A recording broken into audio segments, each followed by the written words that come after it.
오늘 출애굽기 말씀 가지고 인생의 광야 하나님과 함께 가라라는 그런 제목으로 함께 은혜 나누시겠습니다. 광야를 읽다라는 그런 책 서문에 보면 켄 가이어라는 크리스찬 작가의 이야기가 소개되어 있습니다. 이 켄 가이어 이분은 사실은 원래 목사님이셨습니다. 그런데 글을 쓰는 것이 굉장히 좋고요, 또 재능이 있었고요, 너무나 좋아서 전문 작가로 이렇게 전향하게 되었죠. 그리고 나서 이제 시골로 내려갔던 것입니다. 목사의 직업도 다 내려놓고 또 집도 팔고 도시 생활을 정리하고 6식구를 이끌고 시골로 내려간 것입니다. 그러나 막상 시골에 가서 글을 쓰려고 하는데 이 글이 잘 써지지 않은 것입니다. 작가의 길이 하나님께서 원하시는 길이다 이렇게 믿고 또 하나님의 인도하심이다 생각하고 내려왔는데 뜻대로 되지 않았던 것입니다. 자신의 쓴 원고를 가지고 여러 출판사에 보내봤지만 연락 오는 것이 한 군데도 없었던 것입니다. 이제 6식구를 먹여 살려야 하는데 그런 가장이죠. 또 그런데 집도 변변찮고 어떻게 보면 연금도 없고 직장도 없고 의료보험도 없는 그와 같은 상태가 된 것입니다. 모아놓은 돈 가지고 와서 이제 쓰고 있으니 다 떨어져 가고 있는 거죠. 미래는 암담했던 것입니다. 완전히 광야 한가운데 내몰린 기분이었다 이렇게 고백하고 있습니다. 이 켄의 마음은 그때부터 그 마음에 분노가 일어나기 시작했습니다. 마치 광야길에서 하나님과 모세를 원망했던 이스라엘 백성들처럼 이 켄의 마음속에서도 하나님을 향한 분노와 원망이 터져 나오기 시작한 것이죠. 어떤 원망이냐면 이스라엘 백성들이 민수기 20장 5절에서 하나님을 향해서 모세를 향해서 외치던 원망과 같은 것인데 한번 읽어보도록 합니다. 같이 읽습니다. 시작. 하여 우리를 애굽에서 나오게 하여 이 나쁜 곳으로 인도하였느냐. 이곳에는 파종할 곳이 없고 무화과도 없고 포도도 없고 석류도 없고 마실 물도 없도다. 다 없다라는 것이죠. 이게 광야라는 것입니다. 광야는 아무것도 없는 것이죠. 파종할 곳도 없습니다. 그렇다고 해서 씨를 뿌릴 씨도 없는 것이죠. 먹을 것도 없습니다. 마실 물도 없습니다. 광야는 온통 없는 것 투성이죠. 아무것도 할 수 있는 것이 없는 곳, 그것이 광야라는 것입니다. 그럼 인생의 광야길을 걸어가는 저와 여러분들도 동일한 분노와 원망이 종종 있을 때가 있죠. 왜 이렇게 나한테만 없는 것이 많은지 모르겠습니다. 나한테는 저축한 돈도 모아둔 돈도 없고요, 은퇴 자금으로 모여둔 은퇴 연금도 없고요, 렌트비 낼 돈도 여유분도 없고 직장도 없고 차도 없고 보험도 없고 건강도 없고 사랑하는 사람도 없고 또 뭐가 없습니까? 다 없는 그와 같은 없는 것. 여러분, 이와 같은 절망적인 광야에서 우리는 없는 것 다 이야기할 수 있죠. 모든 것을 이야기했습니다. 그러나 그 광야 같은 곳에 딱 하나 있는 것을 발견할 수 있습니다. 뭐가 있을까요? 하나님이 계십니다. 절망적인 그 광야에서 딱 하나 있는 게 있다면 하나님입니다. 저는 2024년을 시작하면서 우리 사랑하는 성도님 모두가 인생의 광야길 가운데서 하나님을 만나고 하나님을 경험하고 하나님의 인도하심 가운데 이 길을 걸어가시길 간절히 소망합니다. 출애굽기서는 이 광야길 가운데 이스라엘 백성과 함께 하신 하나님을 소개해 주고 있습니다. 먼저 출애굽기 전체 내용을 좀 간략하게 정리하자면 출애굽기 전체 주제는 크게 두 가지로 이렇게 설명할 수가 있는데요. 첫 번째가 구속에 대한 이야기입니다. 1장부터 19장까지 리뎀션, 죄로부터의 구속과 해방에 대한 그러한 이야기죠. 그리고 그 다음 부분이, 두 번째 부분이 바로 이 하나님의 경배하는, 영광 돌리는 것입니다. 19장에서 40장까지 이 하나님의 임재와 영광에 대한 부분을 다루고 있습니다. 사실은 출애굽기의 더 많은 부분은 이 하나님의 임재와 영광에 대한 부분인데요. 이런 질문을 드리고 싶습니다. 여러분, 왜 하나님께서 이스라엘 백성들을 출애굽하게 하셨어야 했는가 하는 것입니다. 출애굽의 목적이 무엇이라고 여러분 생각하십니까? 이렇게 질문하면 많은 분들이 출애굽기의 목적은 가나안 정복에 있다, 이렇게 많이 생각하실 수 있습니다. 물론 이스라엘 백성이 가나안 땅으로 가기 위해서 출애굽한 것은 사실이죠. 결과적으로 가나안 땅을 향해 나아갔습니다. 그러다 보니까 그러나 가나안보다 더 중요한 출애굽의 목적이 있습니다. 그것은 바로 하나님입니다. 하나님이 출애굽의 목적이고요, 하나님이 출애굽의 가장 핵심적인 내용인 것입니다. 실제로 출애굽기 29장 46절을 보게 되면 하나님께서 직접 이 출애굽의 목적이 무엇이었는가 이스라엘 백성들에게 가르쳐주고 있죠. 우리 같이 함께 봉독합니다. 시작. 그들은 내가 그들의 하나님 여호와로서 그들 중에 거하려고 그들을 애굽 땅에서 인도하여 낸 줄을 알리라. 나는 그들의 하나님 여호와니라. 하나님께서 이스라엘 백성을 출애굽시킨 가장 중요한 목적은 그들 가운데 하나님이 함께 거하시고 하나님이 임재하시고 하나님이 된다라는 사실을 이스라엘 백성들로 알게 하기 위한 것입니다. 이런 면에서 저와 여러분들의 인생의 광야길을 걸으면서 저와 여러분들이 가장 먼저 생각해야 할 것이 무엇인가? 인생의 가나안일까요? 여러분이 세워둔 어떤 인생의 목적지, 어떤 성취, 이런 것일까요? 아닙니다. 저와 여러분들의 인생의 목적은 인생의 가나안이 아닙니다. 무엇일까요? 하나님입니다. 하나님이 저와 여러분들의 인생의 목적인 줄 믿습니다. 하나님의 임재가 있을 때 우리의 여정이 바른 여정이 되고요, 인생의 여정 가운데 하나님이 목적일 때 우리는 하나님께서 주신 것들을 누릴 충분한 그러한 축복을 누릴 수 있는 것입니다. 여러분이 인생의 광야길을 걸으면서 인생의 목적을 가나안으로 삼게 되면 여러분, 그러면 참으로 힘이 들어요. 오늘날 왜 많은 사람들이 힘들어할까요? 왜 피곤하고 지치고 절망스럽고 답답할까요? 인생의 목적이 가나안이기 때문에. 여러분이 이루고 싶은 어떤 성취나 성공, 인생의 목적이 되면 안 됩니다. 내가 도달하고 싶은 어떤 장소, 어떤 위치, 어떤 역할, 그 성공이 여러분의 인생의 목적이 되어서는 안 돼요. 저와 여러분들의 인생의 목적은 무엇일까요? 하나님이 하나님 없는 성취, 하나님 없는 성공은 그것처럼 위험한 것이 없습니다. 하나님과 함께 걷지 않는 인생의 여정은 위험한 것이에요. 왜 그렇습니까? 우리 인생의 광야길 가운데요, 우리는 당장 내일, 아니 앞으로 1시간 이후에 무슨 일이 우리 가운데 벌어질지 알지 못하는 것입니다. 어떤 어려움에 처할지, 어떤 환난이, 또 어려움들이 닥쳐올지 우린 미래를 예측할 수 없습니다. 우리가 어떻게 우리의 인생길을 우리 뜻대로 다 가고 싶지만 갈 수 없기 때문에, 여러분, 하나님이 우리 가운데 임재하시고 하나님이 우리의 삶을 주도하시고 하나님과 함께 인생의 여정을 떠날 때 인생의 광야길 가운데 비록 그곳에서 수많은 어려움들이 있고요, 고난도 있고 답답함도 있고 한숨도 나오는 순간도 있겠지만 하나님 함께 할 때 우리 속에 승리의 노래가 있고요, 우리 속에 하나님 차원의 기적을 경험하게 되는 줄 믿습니다. 자, 그렇다면 하나님께서 저와 여러분들의 인생의 이 광야길을 어떠한 과정을 통해서 인도하시는가? 우리 인생의 목적이 하나님으로 잡을 때 어떻게 하나님이 우리를 인도하시는가? 우리 함께 보기를 원하는데요. 먼저 하나님께서 저와 여러분들의 인생의 광야길 인도하실 때는 가장 작은 것부터 시작하십니다. 뭐부터 시작하신다고요? 가장 작은 것. 오늘 우리가 같이 읽은 이 본문 출애굽기 1장 말씀을 보면 이스라엘 민족이 탄생하는 그와 같은 과정을 기록하고 있죠.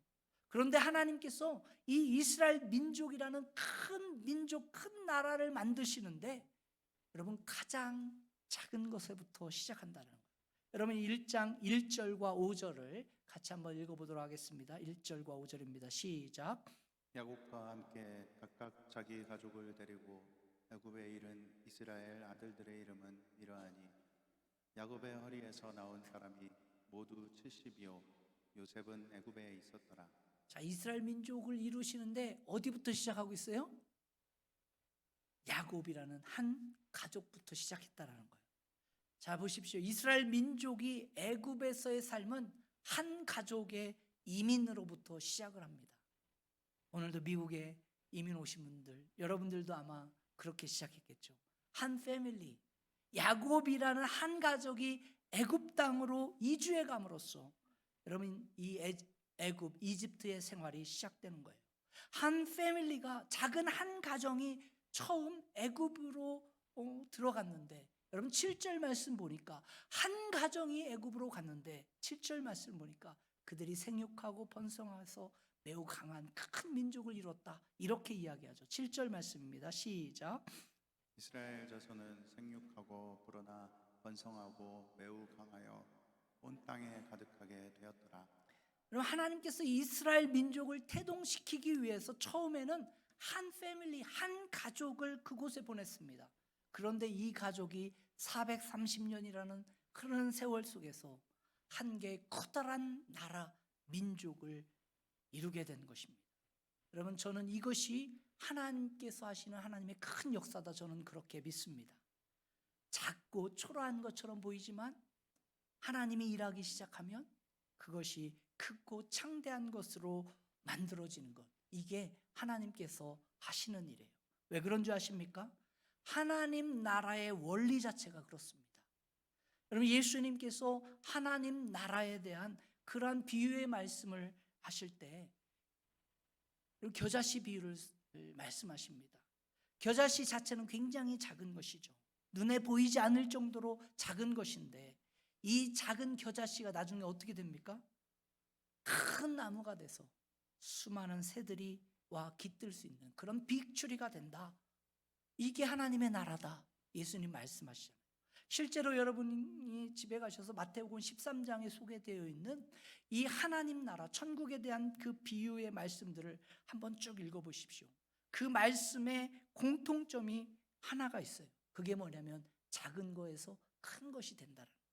씨 뿌린 자의 비유, 30배, 60배, 100배를 열매를 맺죠. 겨자씨 비유, 누룩의 비유, 보화의 비유, 그물의 비유, 한결같이 공통점은요, 가장 작은 것이 확장되어지고 번창되어지고 번성해서 큰 것을 이룬다. 이게 예수님께서 하나님 나라에 대해서 설명해 준 핵심 아이디어 중에 하나입니다. 그렇기 때문에 가장 작은 것에서 시작해서 가장 위대한 것으로 창대하게 되는 인생, 이게 사실은 우리 크리스찬의 삶의 본질이다, 이렇게 말할 수 있는 것이죠. 여러분, 하나님의 행하시는 일은요, 작은 것을 가지고 시작하지만 여러분 창대하게 하시는 하나님이십니다. 그러므로 혹시 오늘 여러분 가운데 여러분 스스로 내 인생은 왜 이렇게 작은가? 왜 나의 존재는 이렇게 초라한가? 왜 이렇게 나는 참 무능력한가? 왜 내 인생은 이렇게 없는 인생인가? 여러분, 그것 때문에 스스로 실망하시거나 여러분 낙심하시거나 절망할 이유가 없는 거예요. 초라하고 연약한, 무능력한 저와 여러분의 인생일지 모르겠지만 여러분, 그 초라하고 연약한 저와 여러분들의 인생을 누가 만지시면 하나님이 만지시고 하나님이 함께 하시고 하나님이 저와 여러분들의 그 연약한 인생을 주도하기 시작할 때 여러분, 우리의 눈에는 굉장히 작은 것으로 보이지만 하나님께서 하실 때 크고 위대한 하나님 차원의 위대한 그런 인생이 되는 줄 믿습니다. 그러므로 여러분, 나의 작음에 대해서, 나의 초라함에 대해서, 나의 무능력함에 대해서, 나의 연약함에 대해서 여러분 실망하지 마십시오. 낙심하지 마십시오. 좌절하고 절망할 필요가 없습니다. 왜요? 하나님이 함께 하시고 하나님 믿는 순간, 만지는 순간 우리는 위대한 인생이 됩니다. 그렇기 때문에 우리가 해야 할 것은 무엇일까요? 우리의 작음과 연약함과 부족함 속에서 우리가 구해야 할 게 뭘까요?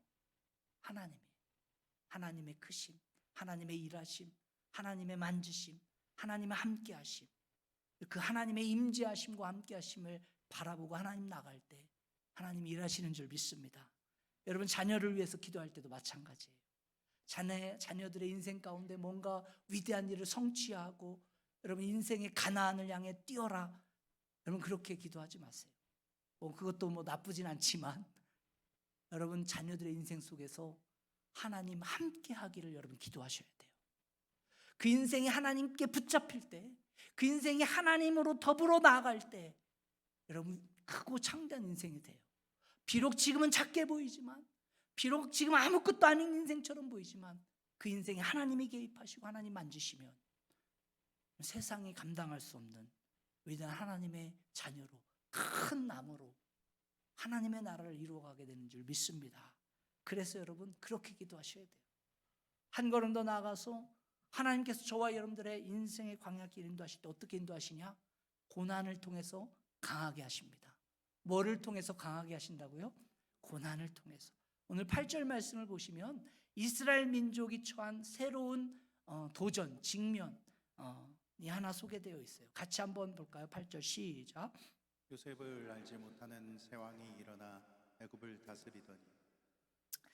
우리나라 번역도 그렇고 그 영어 번역도 보면 여기서 새 왕이라는 것을 a new king 해가지고 많은 왕 중에 하나의 왕이 나왔다 이렇게 생각할 수가 있습니다. 그런데 이 본문의 의미는요, 어떤 많은 왕 중에 하나가 난 그런 차원이 아니에요. 지금 새로운 왕조에 대한 이야기입니다. 수많은 왕들. 좀 더 구체적으로 말씀을 드리자면요, 이 고대 이집트 가운데 제 19대 왕조에 대한 이야기입니다. 이 새로운 왕조가 등장한 거예요. 세티 왕조가 등장하면서 나온 이 유명한 이름이 뭐냐? 여러분 잘 아는 이름이에요. 람세스라는 것. 그게 뭐예요? 그게 람세스 바로예요. 바로. 그 왕조의 새로운 왕조에 대한 이야기인 겁니다. 여러분 이 왕조, 새 왕조가 들었으면 이 바로의 왕조가 들어들면서 어떤 일이 벌어졌을까? 이제 요셉을 알지 못하는 새로운 왕조가 일어나면서부터 이스라엘 민족은 고통의 시대를 맞이하게 된 겁니다. 그래서 11절 말씀을 한번 보시면 11절 말씀 같이 읽습니다. 11절 시작. 감독들을 그들 위에 세우고 그들에게 무거운 짐을 지워 괴롭게 하여 그들에게 바로를 위하여 북고성 기돔과 람셋을 건축하게 하니. 이제 이스라엘 민족에게 박해가 시작된 거예요. 무거운 짐을 지우고요, 등에 채찍을 가하기 시작한 거예요. 그런데 놀라운 사실이 있어요. 뭔가 박해가 있고 채찍이 가해지면 어떻게 되는 게 정상입니까? 쪼그라들고 무너지고 망하고 없어져야 되는 게 정상인데 오늘 말씀 뭐라고 합니까? 짐이 무거워지고 채찍을 강하고 박해가 심하면 심할수록 이스라엘 민족이 어떻게 됐다는 거예요? 더욱더 강해졌다는 거예요. 12절 말씀, 12절 같이 읽습니다. 시작. 그러나 학대를 받을수록 더욱 번성하여 퍼져나가니 애굽 사람이 이스라엘 자손으로 말미암아 근심하여. 박해를 강하면 없어져야 되는데, 뭔가 고난이 오면 찌그러들어야 되는데, 뭔가 프레셔가 있으면 그냥 무너져야 되는데 그게 아니라 고난이 있고 박해 있고 프레셔가 있으면 있을수록 더 뭐 했다는 거예요? 강해졌다는 거예요. 강성해졌다는 거예요. 저는 이게 하나님 자녀들의, 하나님 백성들의 특징이다 이렇게 믿습니다. 우리 그리스도인들의 특징이 이거예요. 고난이 오면 올수록, 박해가 심하면 심할수록 어떻게 하는 거예요? 더 세지는 거예요. 우리 그리스도인들은 그런 겁니다. 고난의 강도가 강하면 갈수록, 채찍의 세기가 세면 셀수록 더욱더 강해져서 더 번성해지는 것. 이게 뭐라고요? 이게 우리 크리스천들의 DNA다. 목사님 저는 안 그래요. 전 아닌 것 같아요. 이런 것 같아요. 아니에요. 하나님 함께 하시면 그렇습니다. 여러분 한번 생각해 보십시오. 만약에 이스라엘 백성들에게 이와 같은 핍박, 이런 고난, 이런 박해가 없었다면 과연 이스라엘 백성들이 출애굽하려고 했을까요? 생각을 해보라고 했더니 계속 생각만 하시려고 하는 거예요. 안 했을 거예요. 왜 안 했을까요? 그냥 거기가 좋은데, 애굽이 얼마나 좋은데 지금 그냥 거기에 눌러 앉았겠다. 자신들의 인생을, 애굽에서의 삶을 즐겼겠죠. 왜 그렇습니까? 뭐 하니까? 편하니까, 좋으니까, 먹고 살기 그냥 충분하니까, 두 다리 펴고 그냥 편하게 잘 수 있으니까. 이게 죄악된 인간의 본성이죠. 인간은 편하면 뭐합니까? 편하면 타락하게 돼 있어요. 희한하지만 저와 여러분들의 삶의 여정 가운데요, 고난이 없으면 좋겠다, 뭔가 문제가 없으면 좋겠다, 어려움이 없으면 좋겠다는데, 여러분 문제 없고 어려움이 없으면 여러분 기도하시나요? 아니에요 목사님, 저는 문제 없고 어려움이 있어도 기도 열심히 합니다. 뭐 하시긴 하겠지만 뭐는 없어? 간절함은 없어요. 뭐 그냥 한번 하나님 감사합니다 하지만, 그래서 여러분 하나님께서 왜 때때로 저와 여러분 가운데 고난이 있고 아픔이 있고 박해가 있고 힘듦이 있는 줄 아세요? 할렐루야. 뭐 하라고? 기도하라고. 부르짖고. 뭐가 있어요? 간절함. 뭐에 대한? 하나님에 대한 간절함이 있어요. 여러분 우리의 인생이 편하면요, 자꾸 뭐가 사라지냐면 하나님이 사라져요. 하나님이 저와 여러분들의 인생 속에 원하는 거는요, 뭐를 잘 이뤄내는 게 아니에요. 하나님이 원하는 거는요, 하나님 자체예요. 여러분 속에 하나님을 만나고 하나님을 경험하고 하나님을 예배하고 영광 돌기 원하는데, 자꾸 인간은 편하면 편할수록 자꾸 뭐를 거부해? 하나님을 밀어내. 자꾸 거부해. 그러니까 자꾸 하나님을 기억하게 하려고 뭐 하는 거예요? 어려움도 있고 고난도 있고 힘듦도 있는 거예요. 그래서 뭐 하니까 자꾸 하나님 앞에 무릎 꿇게 하시고 이와 같은 고난을 통해 기도하게 하심으로 정말 내 능력, 내 실력, 내 경험 이걸로 오면 뭐예요? 내가 잘나서 된 줄 알죠. 그런데 그게 아니야. 뭐가 내가 뜻대로 되면 안 돼. 그래서 하나님 앞에 뭐 해야 돼? 막 하나님 도와달라고. 그러면 누가 한 거예요? 하나님이 하시요. 그래서 뭐를 고백하게 됩니까? 하나님을 고백하게 되죠. 그래서 정말 하나님을 경험하는 거예요. 하나님 차원의 일을, 역사를 경험하게 되는 거죠. 그러므로 우리가 고난 앞에, 박해 앞에, 어려움 앞에 그래 두려워할 이유가 없는 거예요. 좀 핍박이 있고 환난이 있을 수 있습니다. 어려움이 있을 수 있어요. 그때 뭐 하면 됩니까? 하나님을 의지하고 나가서 무릎 꿇고 하나님을 구하기 시작할 때 하나님이 저와 여러분들 통해 그 고난에서 아픔 가운데 일하시고 역사하시는 줄 믿습니다. 그럴 때 우리는 더 뭐 하게 돼요? 강해지는 거예요. 믿음의 사람으로, 하나님의 백성으로. 이스라엘 백성들이 고난이 있었기 때문에 출애굽하게 되는 거예요. 그래서 하나님이 역사하신 그와 같은 도구로 사용되게 되는 줄 믿습니다. 마지막으로 하나님께서 저와 여러분들의 인생의 광야길을 어떻게 인도하시는가? 헌신을 통해 삶의 지경을 확장해 나가십니다. 뭐를 통해서요? 헌신을 통해서. 15절 여러분 말씀 보시면 이 극심한 핍박 와중에도 불구하고 새로운 이 민족의 태동을 위해 헌신했던 두 여인의 이름이 기록되어 있어. 굉장히 참 독특한 내용 중에 하나입니다. 15절을 같이 한번 읽어볼까요? 시작. 애굽 왕이 히브리 산파 시프라라 하는 사람과 부하라 하는 사람에게 말하여. 여러분 성경에 이름이 등장한다. 이거는 굉장히 의미가 있는 겁니다. 그 수많은 역사 속에서 이름이 나온다는 거 굉장히. 그런데 히브리 문화 속에서 여러분 여인들의 이름이 등장한다. 이거는 무지무지 중요한 것 중에 하나예요. 오늘 이 15절에 보니까 두 산파 여인의 이름이 등장하잖아요. 누구요? 시프라와 부하라는 여인입니다. 여러분 산파가 뭐 하는 사람입니까? 아기를 낳는 거를 도와주는 거예요. 그게 산파 역할입니다. 그 당시 이 산파는요 굉장히 비천한 그러한 직업 중에 하나였어요. 그런데 왜 하나님께서는 이와 같이 비천한 직업을 가진 이 두 여인을 사용해서 여러분 이스라엘 민족의 역사가 태동하고 그 민족을 이루어가는 데 등장하게 하게 하셨을까? 그 수많은 위대한 사람들이 있었을 수도 있는데 이유는 한 가지라고 저는 생각합니다.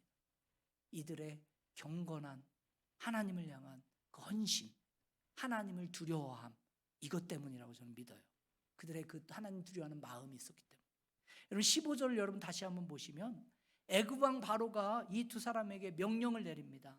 앞으로 너희들이 이제 해산하게 도와줄 때 아들이 나오면 다 죽이고 딸이 나오면 여자아이가 나오면 살려두라는 거예요. 그때 이 두 여인의 반응이 17절에 기록되죠. 17절 어떻게 반응하는가? 17절 같이 읽습니다. 시작. 그러나 산파들이 하나님을 두려워하여 애굽 왕의 명령을 어기고 남자 아기들을 살린지라. 그러나 산파들이 누구를 두려워했대요? 하나님을 두려워했다. 만약에 이 두 산파가 눈에 보이는 자기 현실 세계의 그 권력의 실체 바로를 두려워했다라면 여러분 이와 같은 일을 했을 수 있을까요? 못하죠. 그랬으면 이스라엘 역사는 달라졌을 거예요. 그러나 눈에 보이진 않지만 누구를 두려워한 거예요? 하나님 두려워한 거예요. 그리고 이스라엘 민족의 씨를 말살하는 것이 아니라 뭐 하겠어요?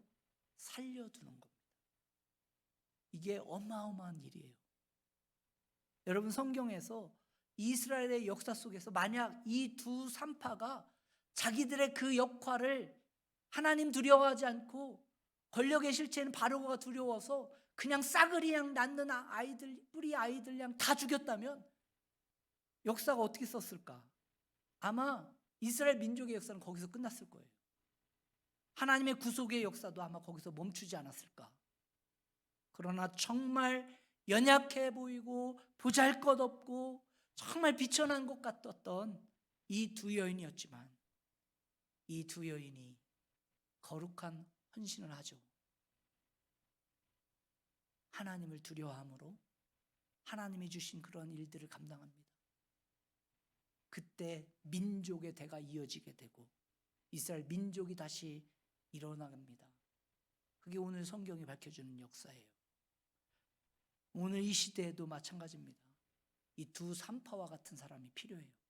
아니 하나님은 아마 지금 이 두 산파와 같은 하나님의 사람들을 찾고 계시는지 모르겠습니다.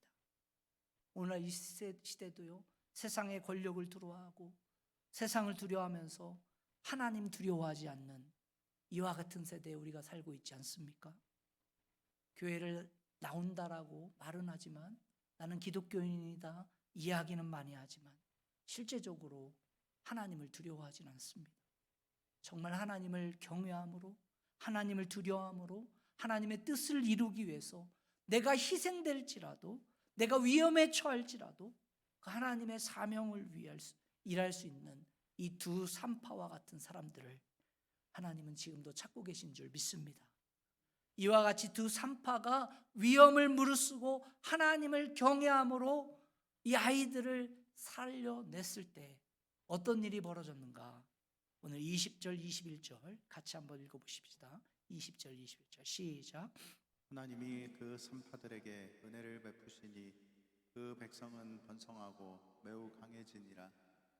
그 산파들은 하나님을 경외하였으므로 하나님이 그들의 집안을 흥왕하게 하신지라. 이 산파들의 역할을 통해서요, 먼저 하나님은 그들에게 은혜를 베풀어 주셨다고 합니다. 그리고 이 일을 하는 그들에게 은혜를 베풀어 주실 뿐만 아니라 그들의 백성을 뭐하게 하셨대요? 번성하게 하시고 또 그리고 그들의 집안을 뭐하게 하셨다? 흥왕하게 하셨다. 할렐루야. 또 남의 집 흥왕했다니까 또 아멘도 안 하시네. 오늘 저와 여러분들이 하나님을 위해서 나를 던져낼 수 있는 희생, 그와 같은 중보자, 이 두 산파와의 역할이 필요합니다. 하나님의 제단을 붙잡고 눈물을 흘릴, 헌신할 그와 같은 두 산파가 필요한 거예요.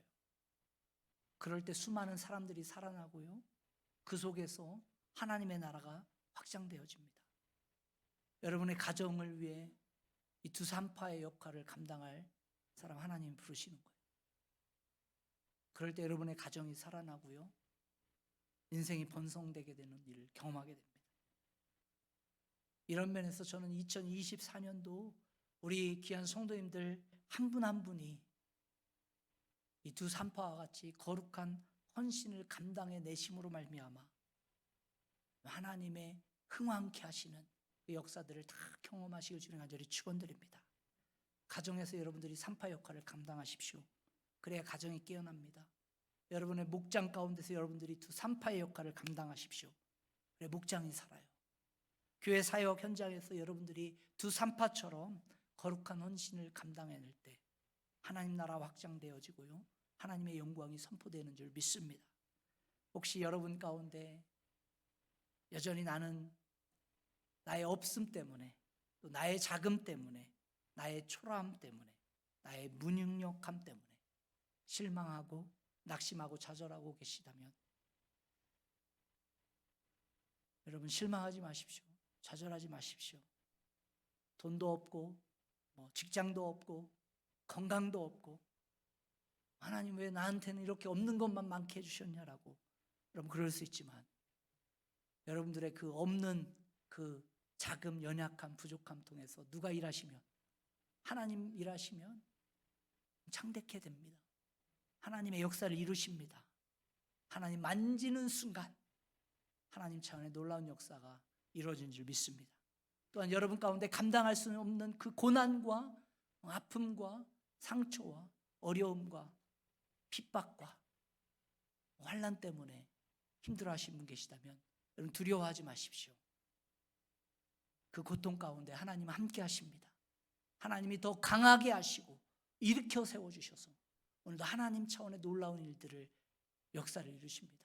그 고통 가운데, 그 어려움 가운데 두 산파처럼 하나님을 향한 거룩한 헌신을 결단하고 믿음의 선택을 하고 믿음의 길을 나아가실 때 오늘도 하나님께서 저와 여러분들의 인생을 흥왕케 하시는 놀라운 역사가 2024년도 여러분 모두 가운데 경험되길 주님의 간절히 축원드립니다.